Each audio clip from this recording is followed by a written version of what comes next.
I make my potions and sell them to the locals. I count my coins and then I do it all over again, day after day. But today was different. The old man speaks of a white phial. I have done my research, and if the legends are true, this would be a most powerful item. Something a lizard such as I could use. However, as stunning as this find is, it pales in comparison to the other key revelation that this day unveiled. Let me know if you see anything you like. Yes? My master can be a bit short-tempered, but I'm I've so read so much. close to the answer. Just a man's life work is all. I finally derived the location of the White Phile, but this doting busybody won't let me get it. You would do that? It's good to know there are some people out there who are willing to help an old man. It's buried with its maker, Mill, in a long-forsaken cave to the west of here. Mill was a crafty one, even in death. You would need the skills of a master alchemist to reach its resting place. Luckily for you, I've already made the mixture. Here, take it.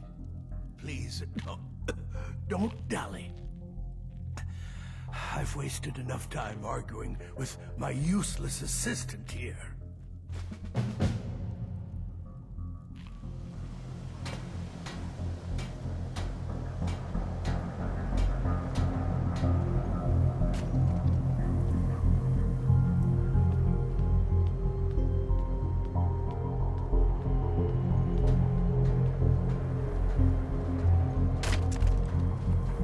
I made my fortune as a sea captain, but now I'm retired.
Your scales are blood. You are called. Your time begins. You are the cause. Your battle begins.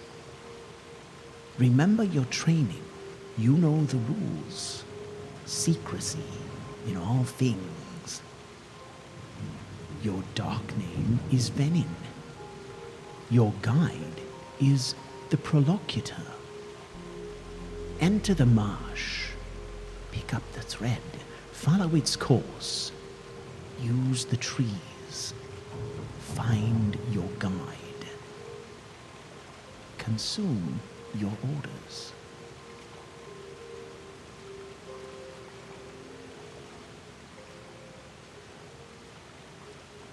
My scales are blood. Every 2 nights for over a year, I have checked my assigned drop, only to find it empty. But on this night, it was not. Inside was a parchment scroll. There was no tube sealed in wax, no waterproof capsule of protection. It appeared to be a single sheet of unremarkable paper, rolled into a tube and secured with a black ribbon, and yet it was untouched by the destructive effects of water. Even as I unrolled the sheet, it seemed to instantly dry at my touch. I have heard stories of these types of magics among the wealthiest Argonians, but I have never seen it with my own eyes. Those of us not of rich stock must always settle for standard parchment and take our chances with the elements. Sending letters in Black Marsh is never a sure thing.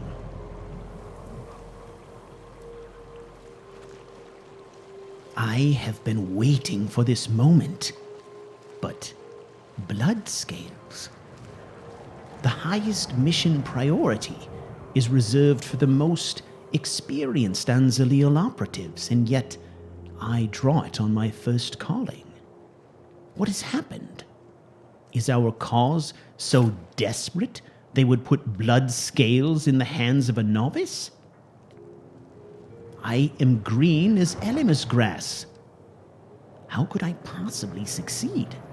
But succeed I shall, one step at a time.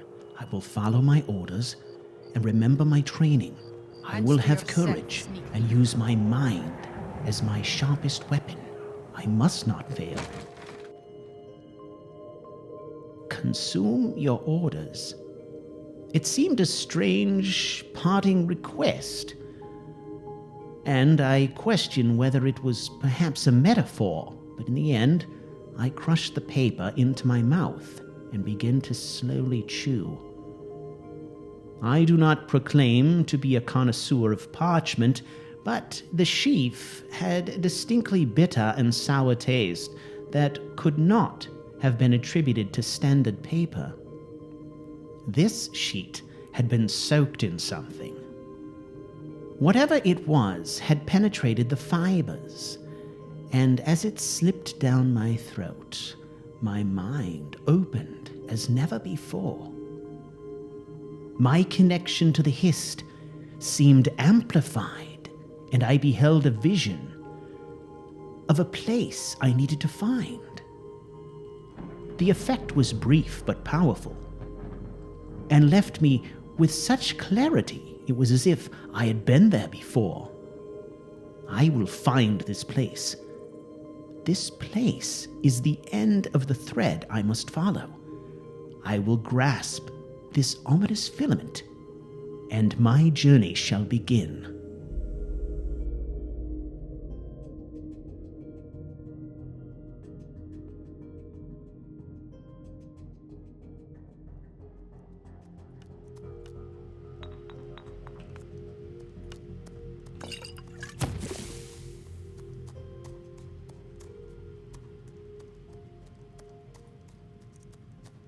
Welcome, dear viewers, to Couch Warrior TV on YouTube. I am the Couch Warrior, and you are watching The Black Prince. Welcome back to the story, everybody.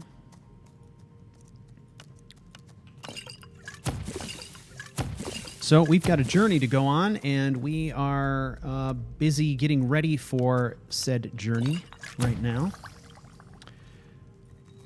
We're going to make a few things.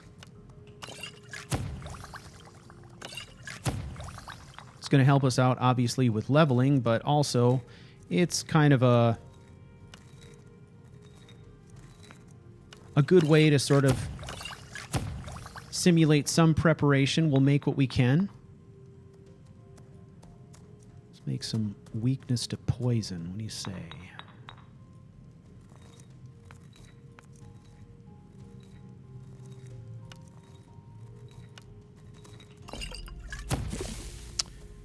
All right.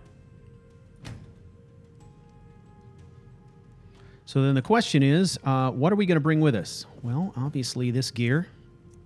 We're going to bring all of our silence stuff, as well as our special waterproof bag.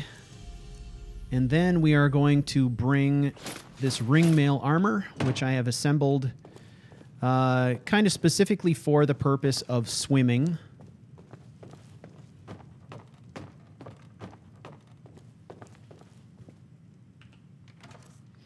All right, and then we've got our regular street clothes.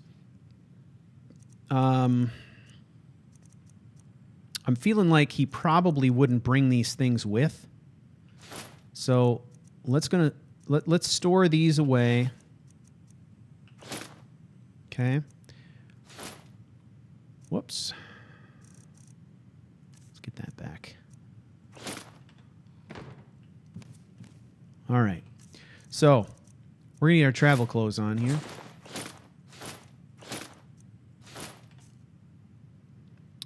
Okay.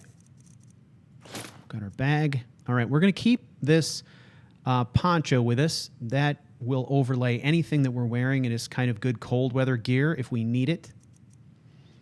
We've also got this circlet of major alchemy, which we're going to take with us in case we need to make stuff on the road. We've also got this ring of distillation, which is going to help us when we're using potions. That is extremely helpful. All right. I think it's time to hit the road. Let's do it.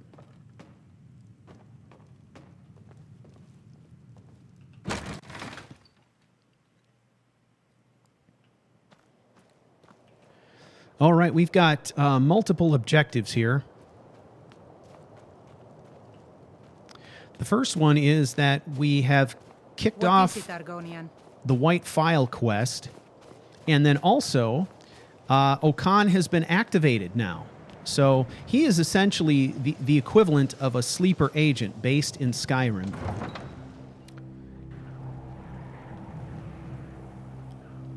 So we've got basically two objectives. One is to make it across the map to the marshes of Morthal. Now that we've been activated, he's actually able to get into the An-Xileel movement and actually take some action, which he's going to be very excited about. In addition to that, we can pursue the White Phile along the way. So we're working on a couple of different objectives at once. Now, the way that we have to go is going to be quite dangerous, especially to this character. We can't take anything for granted, right? So we're going to be very cautious. The things that we have working in our favor right now are really good levels in alchemy, which means that we've got some potions and poisons we can use. All right.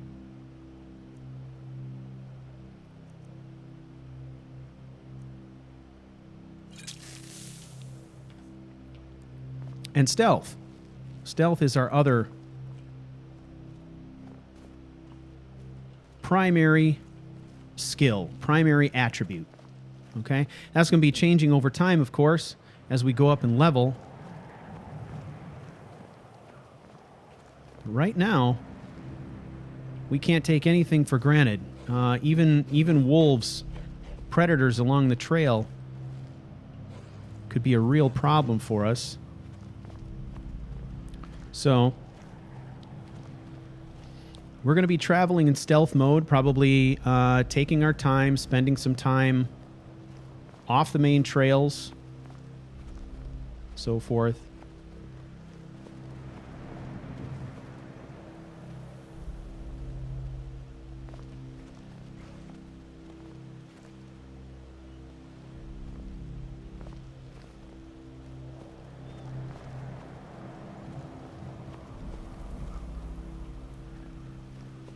Predators.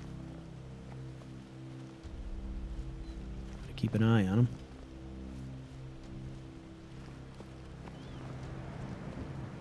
them. Okay. Let's get some distance going here.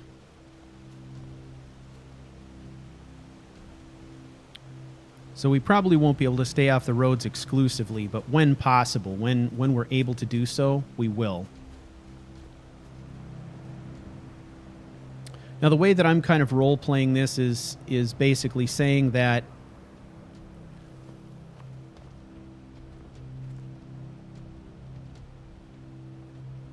Okan has lived in the area for about a year or so, which is certainly enough time for him to get the lay of the land, at least in the immediate area of Windhelm. So, when we're fairly close to Windhelm,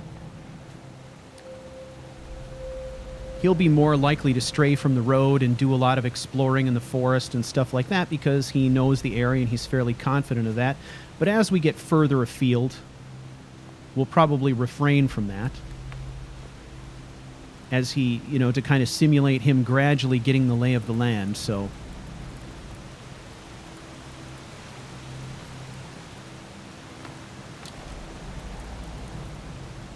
creature. Aggressive. Quite aggressive.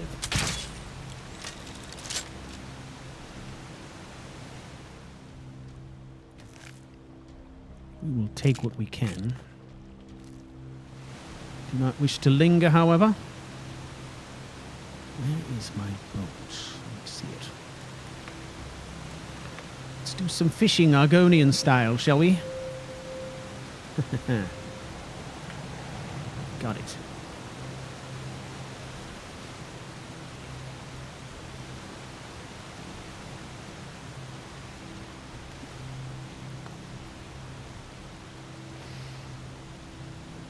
All right, captured a salmon.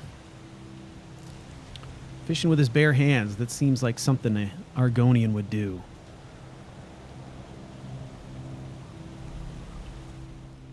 All right, so let's get a quick bite to eat, something to drink.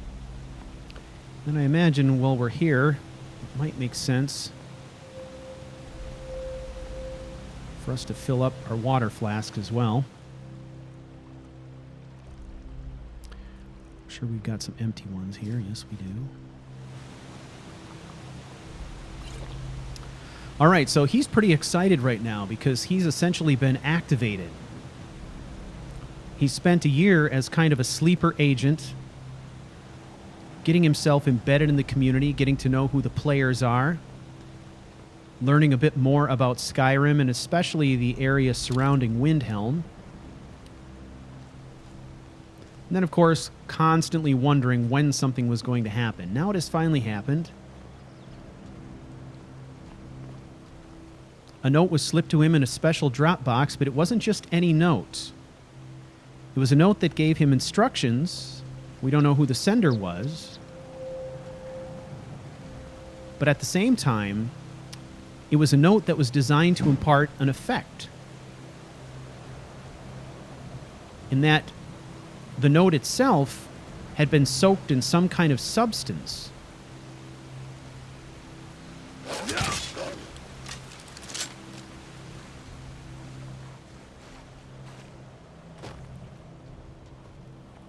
And what we discovered from that is he was specifically instructed to consume the note, which he did. Now, he didn't do it at first. He thought about it for a minute because he was trying to understand what they meant. When it comes to being an agent, he's a bit of a noob, right? So, as it turns out, he eventually went ahead and just actually physically ate the note, and it did two things. One was to destroy the evidence, and one was to impart an effect on him, which basically had the effect of enhancing his connection to the Hist. And through that enhanced connection, he saw a message in his mind's eye that told him where he was to go. So he's got a sense that he knows exactly where he's going, but he's got to successfully get there.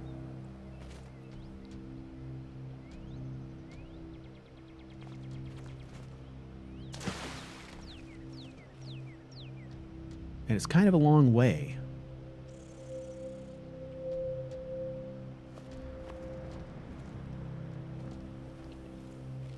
I hope you all are doing well. I am doing fine.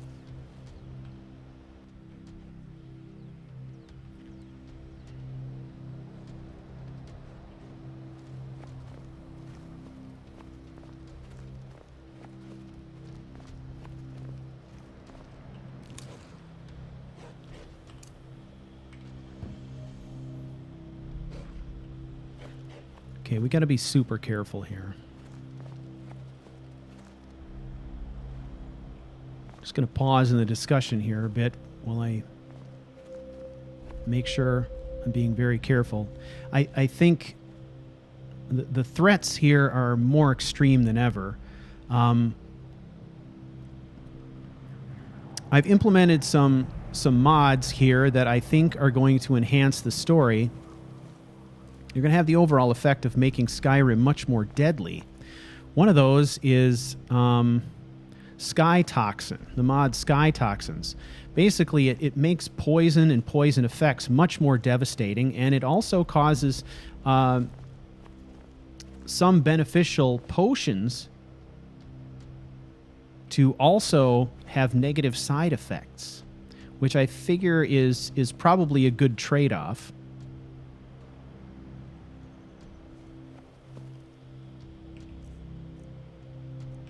So we got to be extra careful here. So I'm using instincts to try to spot any predators. I mean, basically what this means is that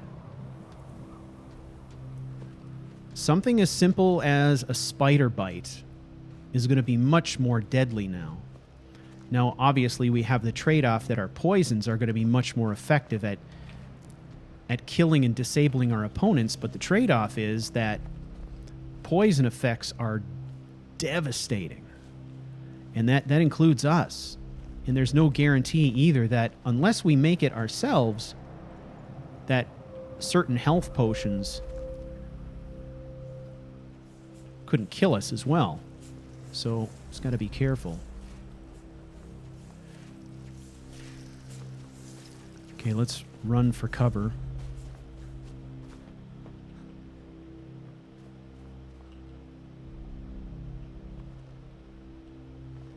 Is it still chasing us?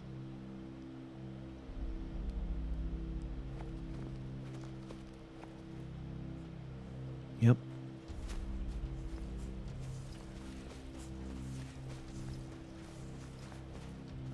Whoa.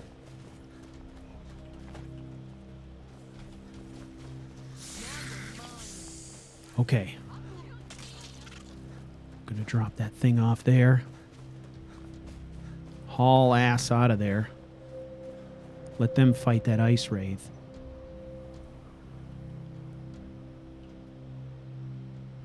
All right, let's get moving. Basically what that means also is that I'm going to be much more deliberate in the kinds of potions I'm creating and when I'm using them and how I'm using them and all that stuff. So it's going to be interesting. I'm a little concerned that it could make it really, really difficult for me to achieve certain things or to even survive at any difficulty level. Is that a bear? What is it doing? Is it dead? So we'll see what happens. But again, that's called sky toxin. And so that's why when you look at the potion inventory, some of the poisons and stuff have really kind of unusual names. That is because of the sky toxin mod. Whoa, it's a battlefield.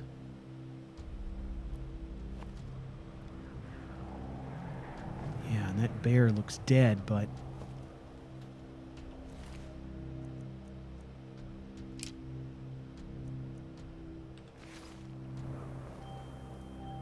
there's an ice wraith too. Okay, let's pick through the battlefield, I guess.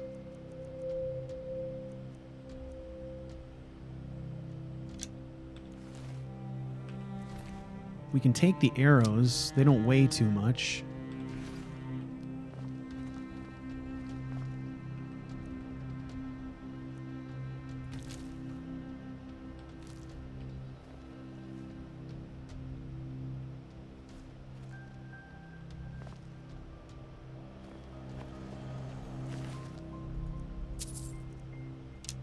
Take some gold if we can get it.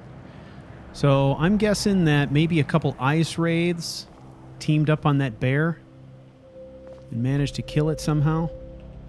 It's the only thing I can think of.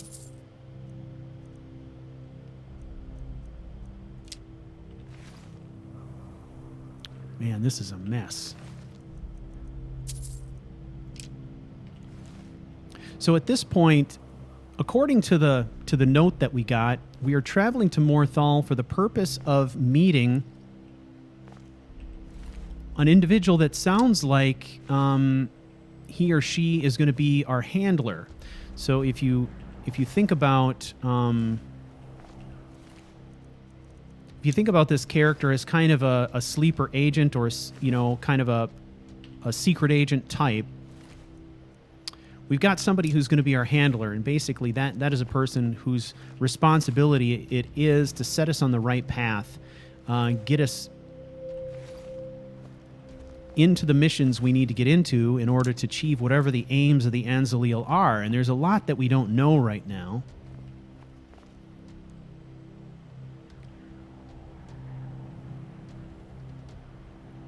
So all we know at this point is that it clearly told us that if we can find this location in the marshes of Morthal, that once there, we will be able to pick up the end of a thread that is going to start leading us down the right path. So at this point, we just need to get there. We need to find our way there. And then presumably, at that point, we'll find some more critical information that will lead us further down this road that we need to follow. Wow. Look at the size of this battlefield. Oh, and the predators have come to feast as well.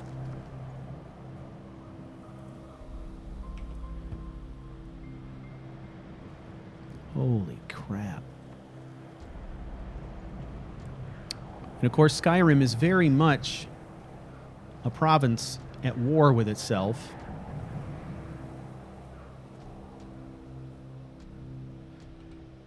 So the dangers are many, friends.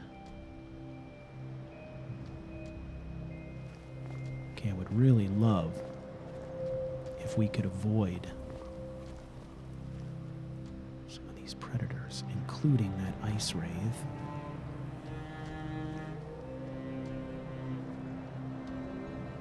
Oh, man. Pack is huge, though.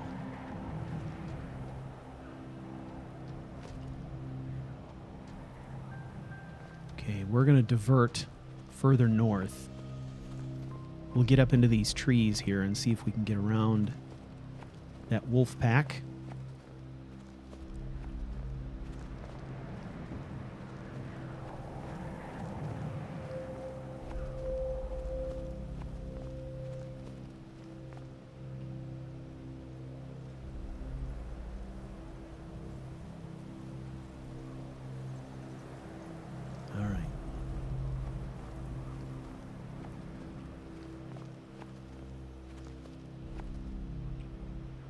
arrow. Let's go up this way. So right now, our protagonist is a man who is both excited and scared. He's got a lot of questions. Now let's talk in addition. Ooh, let's collect snow. Let's talk about in addition to that something else that we learned from the note. There's an indication in there with the statement, your scales are blood, and Okan's response to that perhaps that is a code relating somehow to the seriousness or the severity of the mission that he's been assigned to, in that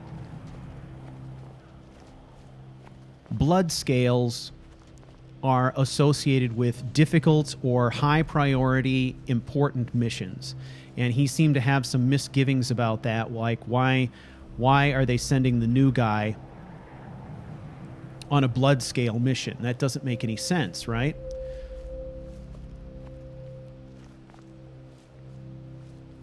So he obviously has some concerns about that as well.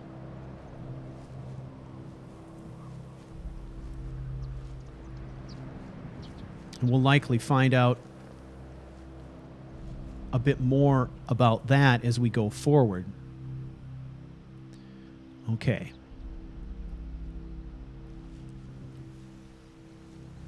Now, at this point, we're very much in territory that he's never been in before.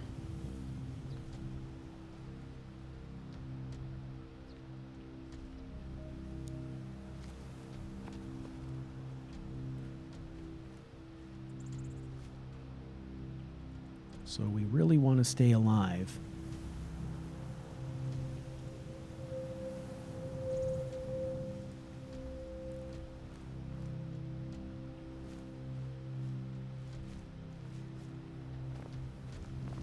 Okay, we got more predators here.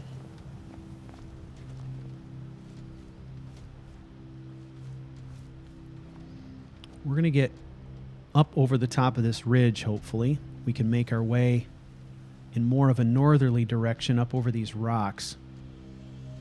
Hopefully stay out of some trouble along the way.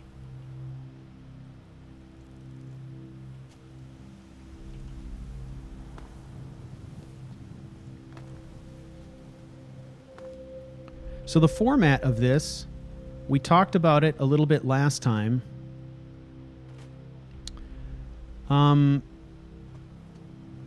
What I'm going to be doing is creating some cutscenes. We're gonna get kind of some narrative kind of stuff in journal entries from Okan himself. They're not really journal entries so much as they are just narration from the protagonist, basically kind of thinking through what's happening to him.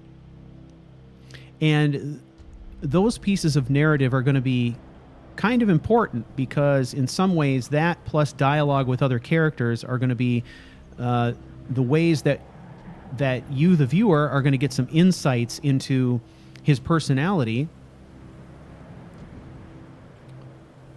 and also his background. Okay, another pack of wolves. They keep driving us higher up into the rocks here.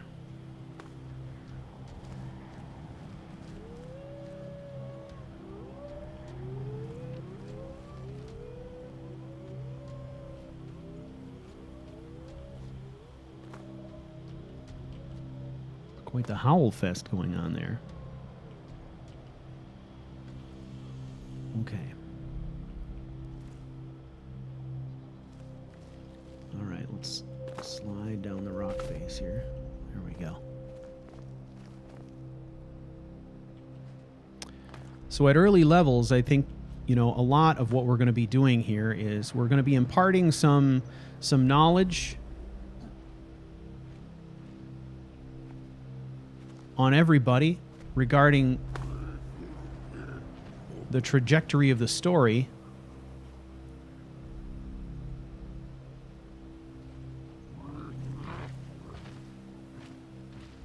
As well as who our main character is here, just in terms of background and all that kind of stuff. So you want to pay attention to those things.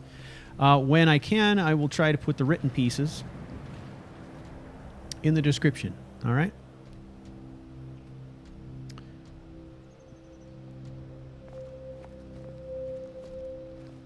The Civil War has spread here.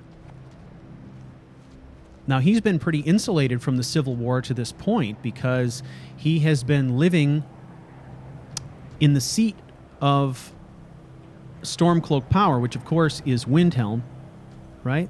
So, given that fact, there haven't been any direct attacks on Windhelm by the Imperials or anything like that. So, he hasn't been in a position where he's been faced with large-scale battles and so forth, and he's been ranging for alchemy ingredients and things to sell in an area that's pretty close to the city walls. So his exposure to the Civil War has been mainly in Windhelm itself, and more than likely what that's going to mean is Imperial soldiers that have been captured by the Stormcloak rebels and probably imprisoned, tried and executed.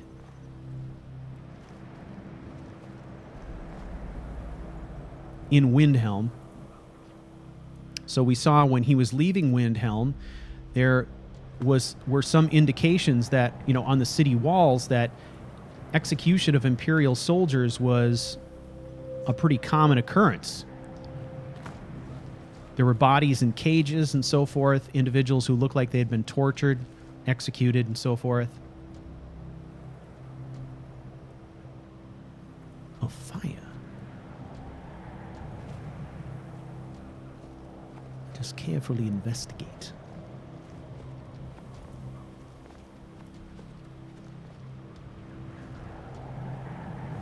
Oh, it's still hot.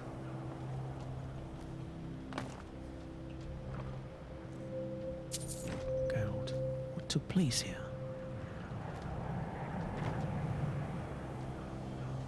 Shit. Vigilance. Holy men and women.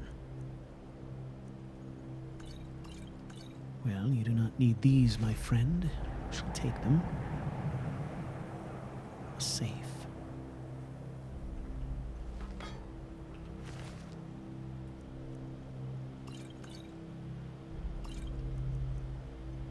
Vampires.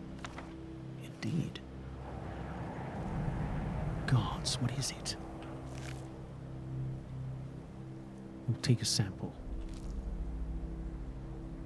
It's an undead beast.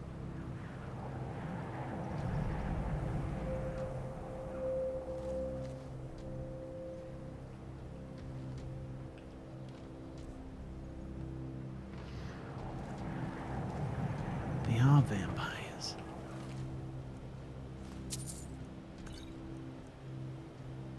Let's take a sample of this as well. There's something enchanted about this. Take some of that. How about you?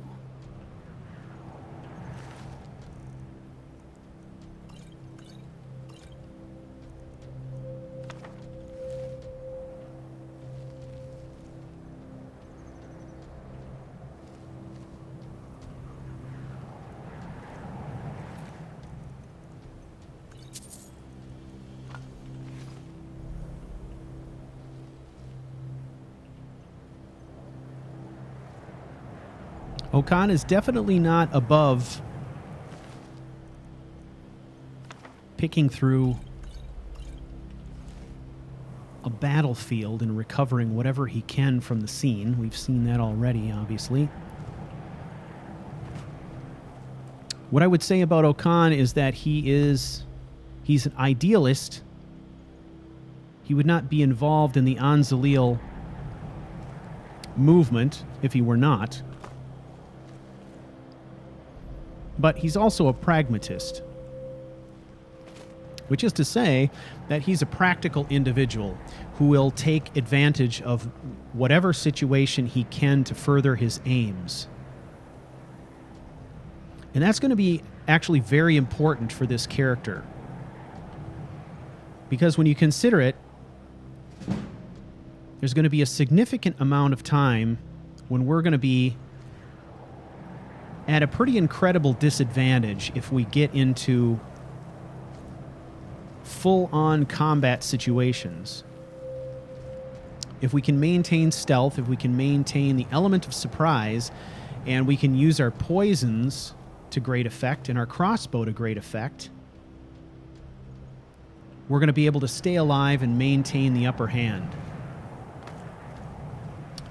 And that's part of the reason why the biggest threat we have at the moment are predators, creatures who are perhaps more attuned to what's going on in their environment than humans or elves or the beast races, for that matter, right? The sentient races, if you will. So, just something to keep in mind. It's kind of a big deal. So there's going to be a lot of stealth work here. And there may be some times that makes the traveling somewhat arduous. I will be taking steps throughout this story to abbreviate things like travel time if I'm able, or if it makes sense. There are some cases where the travel time is needed in order to tell our story. Okay, we need to avoid her. She seems very dangerous. So we're going to scoot right across here.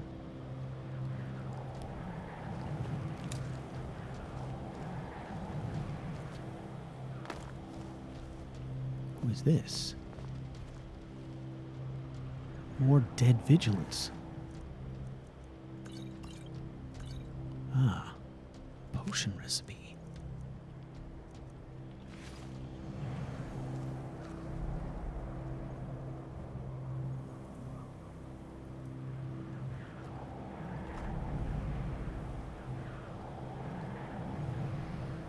That's one of the cool things that Skyrim does, is it forces us into interesting situations, especially if you elect to adhere to some simple roleplay rules, follow those rules, and then see what happens in game and how you need to respond to it.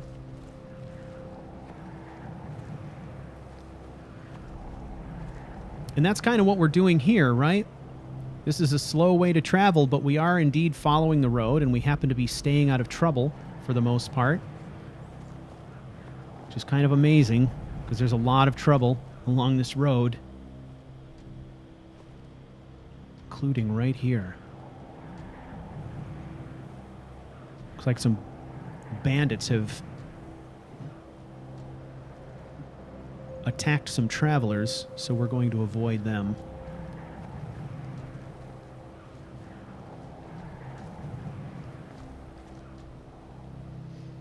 First levels are always quite interesting as we try to get our feet under us and figure out what a character's MO is going to be, what our strengths and weaknesses are. And we're still kind of answering those questions by trial and error right now.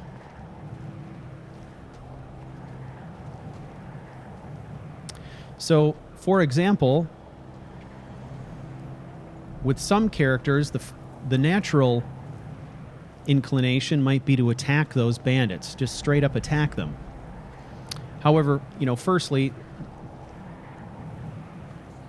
that's not something that this character is necessarily programmed to do. Got another battle. And secondly, at this level, I can't be absolutely sure that even if I shoot them with my crossbow from surprise, I'm going to get a kill.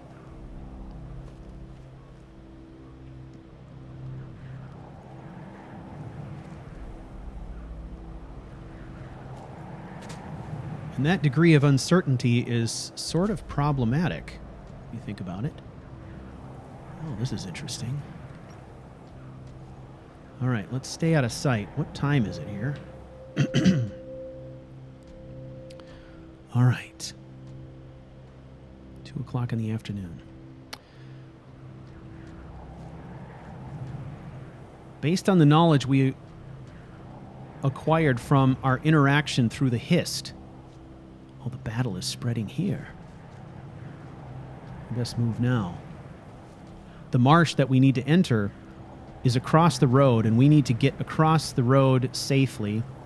Now that the battle has spread into the mining camp, we're going to take this opportunity to get across the road before the soldiers come back. We don't know what those soldiers are going to do, if they're going to try to stop us, if they're going to question us. We have no idea, so we want to avoid that if we can.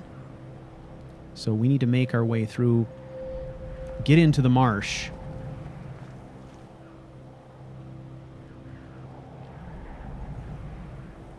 And I think one other reason for that is that Okan, obviously, I mean, he's someone who grew up in Black Marsh. The idea of traveling through the marshlands probably feels safer to him than what he's doing now, just because it's somewhat familiar territory, right? All right, we're getting into it now. Okay, I'm going to start using instincts a bit more heavily here. Just given how devastating sky toxin is, the last thing I want to do is get surprised by spiders, chaurus, or anything like that. Plus, I've also implemented some mods that make the marshlands a bit more deadly than the vanilla game by adding some poisonous plants and so forth. So we want to be really careful.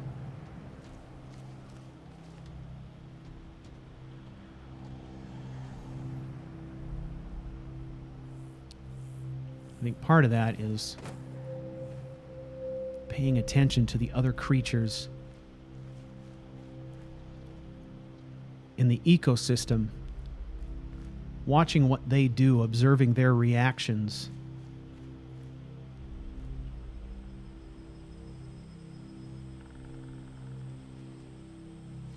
In an effort to try to keep ourselves safe.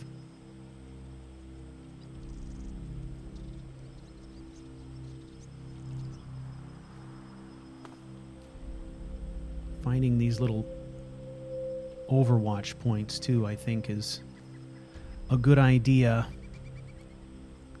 Trying to move from point to point.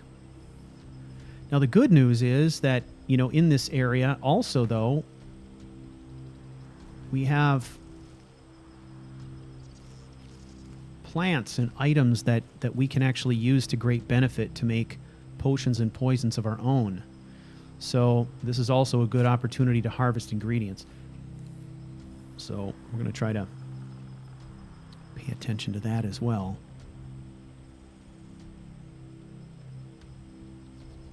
Man, tell you what, it makes me nervous. It does, seriously.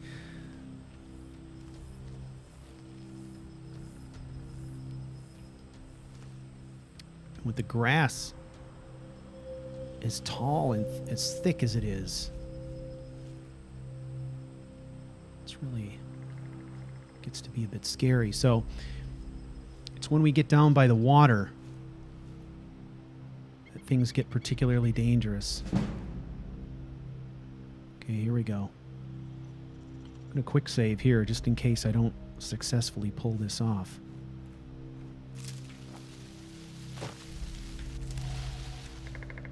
Got it.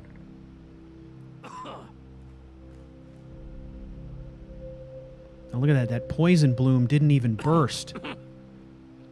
It didn't even burst, but it affected my health. So just harvesting that item is dangerous. However, we can create some interesting poisons and stuff with it. And of course, those things go off like landmines. So if we're in close proximity to one,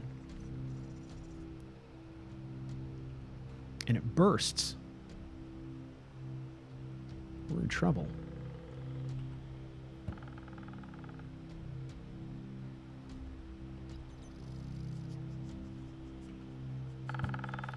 All right. Got a deer or an elk up there. He doesn't seem too concerned. I think if there's a predator in the area, he might actually be more likely to see it than us.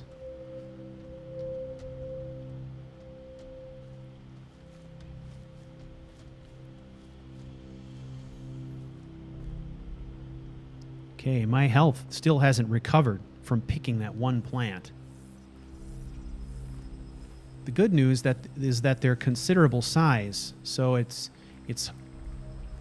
harder to stumble over one, which is good because that would be the kiss of death.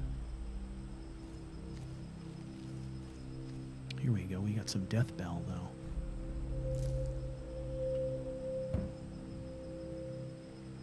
This looks like a menacing place that we are going to avoid.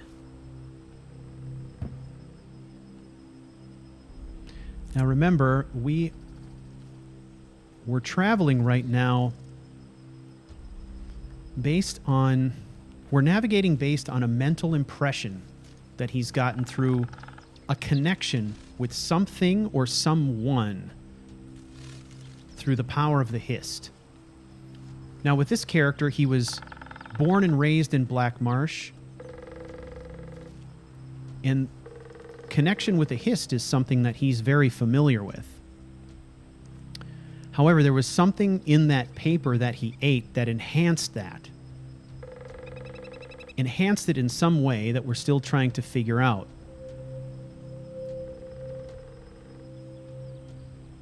The impression that we're getting right now is that perhaps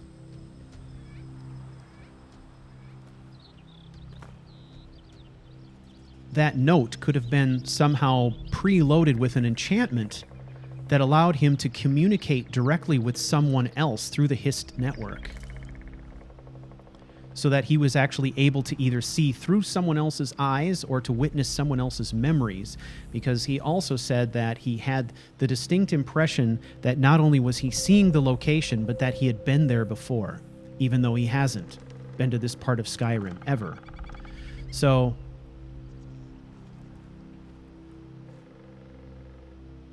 there are still many, many mysteries. Okay, we're watching.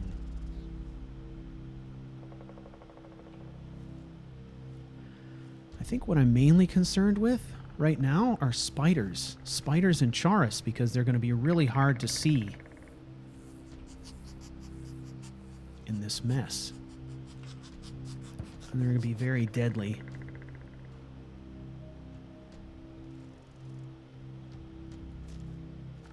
Wait. Lichen. We'll grab that. Oh, yeah.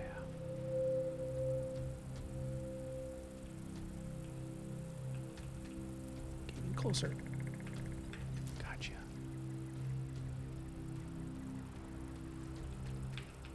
Got 2 of them.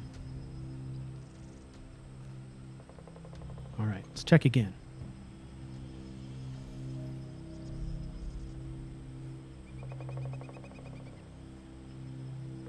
So I know there's probably a lot of you that have a lot of questions about this story.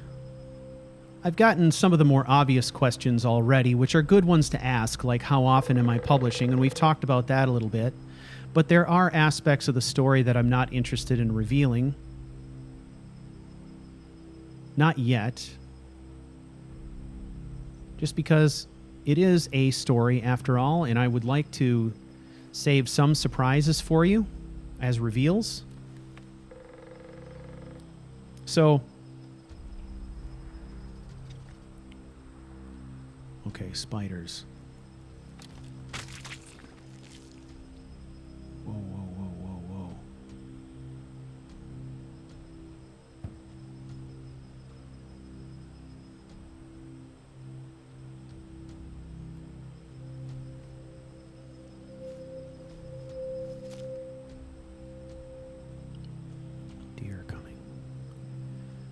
heard the spiders, right? Mud crab.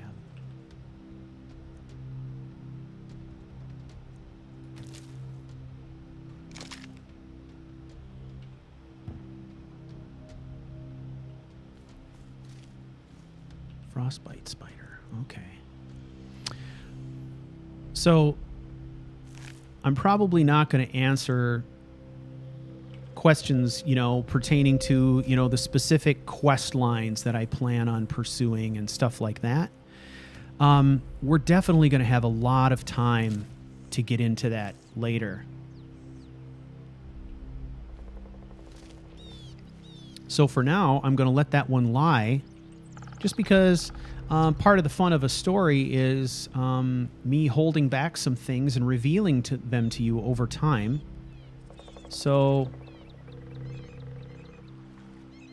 we're going to approach it that way, which is quite often how I like to tell my stories in Skyrim, and that's the difference between what I think of as a Let's Play and what I do.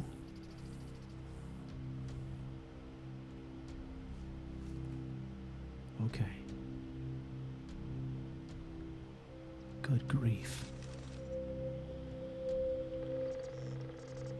Gets rather intense.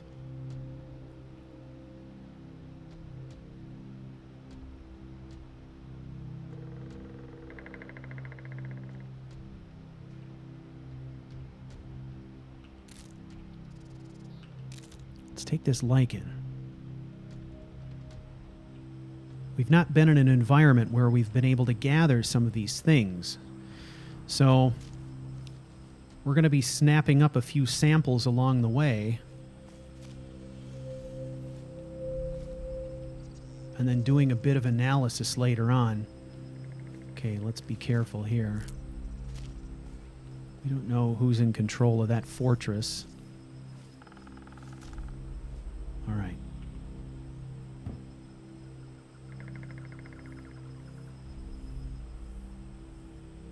Whoa. Ah. Our instincts have helped us find some canis root. There's another one of those poison pods.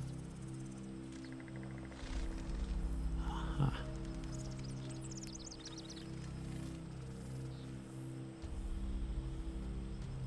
Boy, I tell you what, sky toxin definitely... Oh, look at that. You see those? Okay, let's back it up. That could be spiders.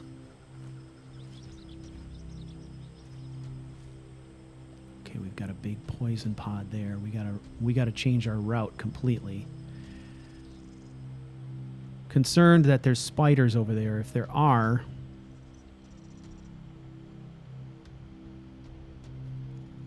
then we could be creating a lot of trouble for ourselves here.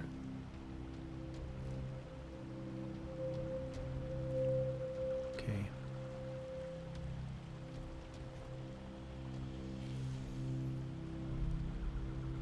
But this is where things get interesting, right? The game is forcing us to react. And that's what I like, ladies and gentlemen, about this form of storytelling, because I've got a rough idea what's happening.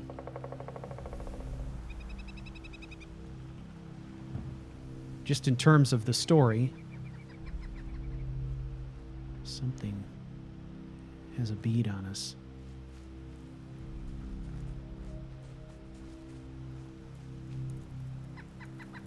I hear it. It's a mud crab, right? Okay, let's just keep moving.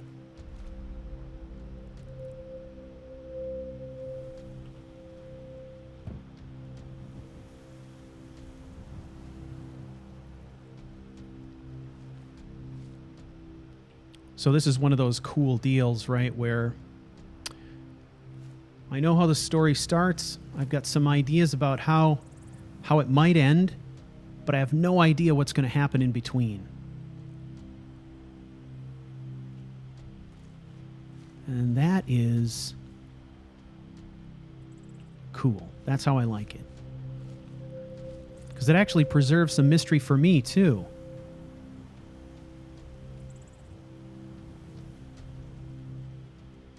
Okay. Got a lot of water here. We need to slip across here. So, we're going to change.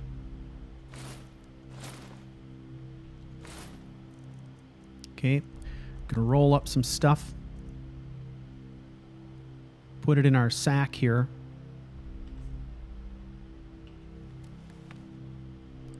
All right. We're going to slip in here.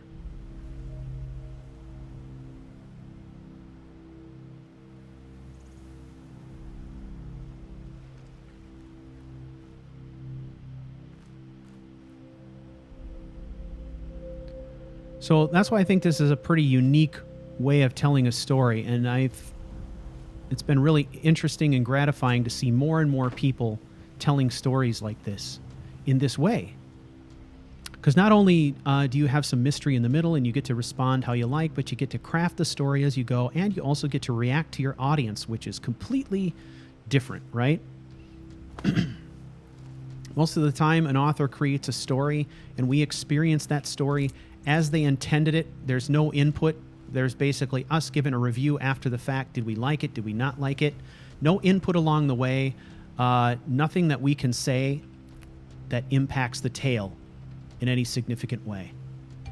Well, ladies and gentlemen, that brings us to the end of this episode. We have reached our destination in the swamp, and I hope that you will join me next time for the next adventure in The Black Prince. If you'd like to support Couch Warrior TV, you can do that at any time by contributing at our Patreon campaign, which can be found at patreon.charactercrusade.com.